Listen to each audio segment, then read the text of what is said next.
이어서 주제를 만나보도록 하겠습니다. 바로 이 사람. 그렇습니다. 이 사람 얘기도 해야 되기 때문에 저희가 마무리하기 전에 이준석 당대표 얘기를 하면서 마무리를 하도록 하죠. 지금 이제 이준석 측에서는 13일에 기자회견도 있고 가처분 신청 결국에 간다는 겁니다. 지금 그쪽 방향으로 나아갈 것 같은데 일단 두 가지죠. 가처분 신청 인용될 가능성이 있겠는가. 그리고 13일 기자회견에선 무엇을 얘기할 건가. 이 두 가지 좀 예상을 해볼까요? 소장님?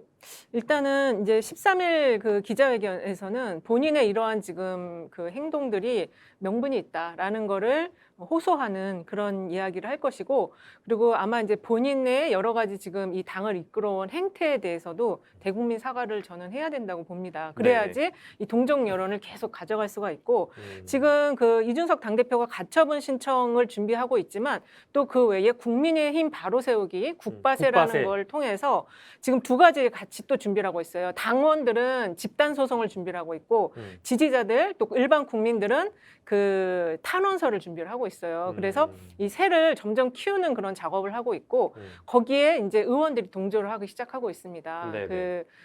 이 하태경 의원이라든지 이런 의원들이 지금 동조를 계속 같은 계열이긴 하지만 동조를 하고 있어서 예. 이런 전반적인 걸로 볼 때 이준석 당대표는 이제 그 이준석 당대표도 리더십에 상당히 그 국민을 피곤하게 하는 리더십이 있었거든요. 그래서 그거를 기자회견 때 반드시 사과를 하고 이 현재 부당해고 상황에 대해서 내가 억울하고 나는 이것을 바로 다 잡겠다. 그게 국민의힘이 살 길이다라는 명분론적인 메시지를 낼 것으로 예상이 됩니다. 너무 종편 같은 질문하고 싶진 않지만 거기서 뭐 이렇게 뭐 눈물의 호소를 한다든지 막 이러진 않겠죠. 사실 이준석 대표 스타일을 상. 소용도 없을 뿐더러 소용이 없어요.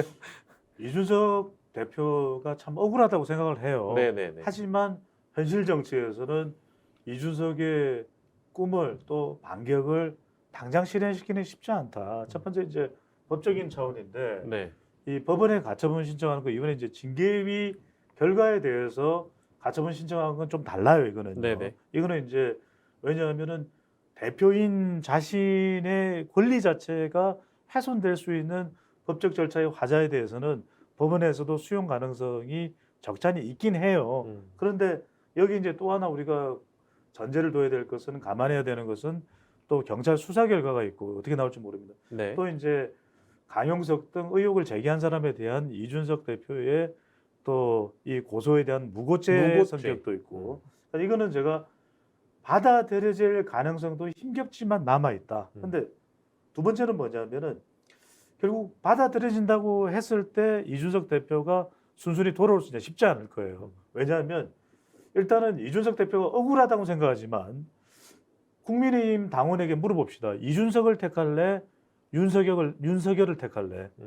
그러면 이준석이 억울하다고 생각하고 아쉽지만 안타깝게 생각하지만 현실적으로 윤석열이에요. 네네. 그래서 저는 아까 이제 이은영 소장님께서 이준석 대표를 이제 당 대표로 누가 적합한지 물어보면 뭐 아주 수치가 뭐 절대적으로 높은 건 아니지만 높은데 그 이유는 이제 더불어민주당 지지층하고 중도층에서 특히 이제 더불어민주당 지지층에서는 아이 뭐 하는 거야 국민의힘 이준석이야 이렇게 나오는 거예요. 그러니까 국민의힘 지지층에서는 실제로 우리가 당 대표를 할 때는 50대 50 또 이제 그 다음에는 당원이 70%고 국민 여론조사가 30%예요. 그러면 그 당원을 지난 당 대표로 올라올 때도 당원에서는 나경원이 이겼어. 예. 근데 지금 윤석열 대통령이 문자까지 보내서 엄지척하면서 이준석 안 돼 이렇게 했는데 그걸 당원들이 받아들일까 그건 쉽지는 않을 거예요.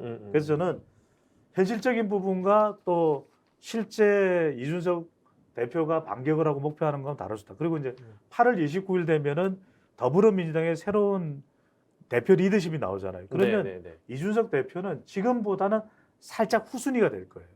그래서 이런 점도 저는 이준석이 억울하고 저도 공감을 해요. 이준석의 처지에. 예. 하지만 실제 살아서 돌아오기는 쉽지 않다. 그렇지만 이준석이 가지고 있는 최고의 힘은 뭡니까? 저는 아니야. 동정부? 물리적 시간. 물리적 시간? 이준석이 제일 오래 살 거예요. 나이가 어리니까. 그러니까 몸 상태도 좋아. 전 지금 몸 상태가 안 좋아요. 곳곳에 지금 아야아야 하는데 그런 면에서는 이준석 대표가 시간이 지나고 5년 지나고 10년 지나고 15년 지나면 이준석이 승자야. 이준석 최후 항준에 대한 인터넷 여론 어떻습니까?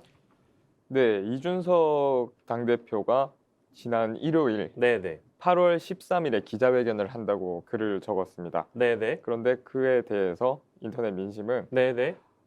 부당한 측면도 있지만 음. 쉬어야 할 때는 쉬어야 하는 거 아니냐 이런 입장도 있었고요. 네네. 그리고 이준석을 내치면 다음 총선에서 다시 민주당에게 자리를 뺏기게 될 것이다라는 반응도 있었습니다. 예, 뭐 두 가지 소개해 주셨는데 저희가 이제 마무리하는 차원에서 이 주제 마무리하는 차원에서 저는 그런 생각이 듭니다. 일단 대통령의 텔레그램이 공개된 상황에서 실제 그 경찰의 수사 결과 이준석 관련된 수사 결과가 나온다고 한들 국민들이 과연 그 수사 결과에 대해서 얼마나 이제 신뢰성을 가질 것인가 이제 이 부분이 좀 있어서 결국에는 이제 동정론이 더 이제 우세할 것이다라는 분석들도 있는 것 같아요. 그거에 대해서 어떻게 생각하세요? 일단은 이제 동정 여론도 동정 여론이지만 그 정치인이잖아요. 정치인의 입장에서 무엇을 할 것인가, 명예로운 일을 할 것인가, 후회하지 않는 일을 할 것인가. 이준석 대표가 그 화두를 던졌거든요. 후회하지 않는 일을 하겠다. 그러니까 나는 정치인으로 망하더라도 내가 내 인생에서 후회 없는 일을 하겠다라는 거고 그 부분에 있어서 지금의 젊은 세대들 20대, 30대, 40대들은 응원을 보낼 것이다. 저는 그렇게 생각을 합니다. 그리고 그 당대표 여론조사에서 국내임 지지층에서도 이준석 당대표가 1위를 하고 있어요. 그러니까는 이 대통령의 낮은 지지율이라는 게 이렇게 많은 것들에게 영향을 미친다. 지금 대통령으로 힘을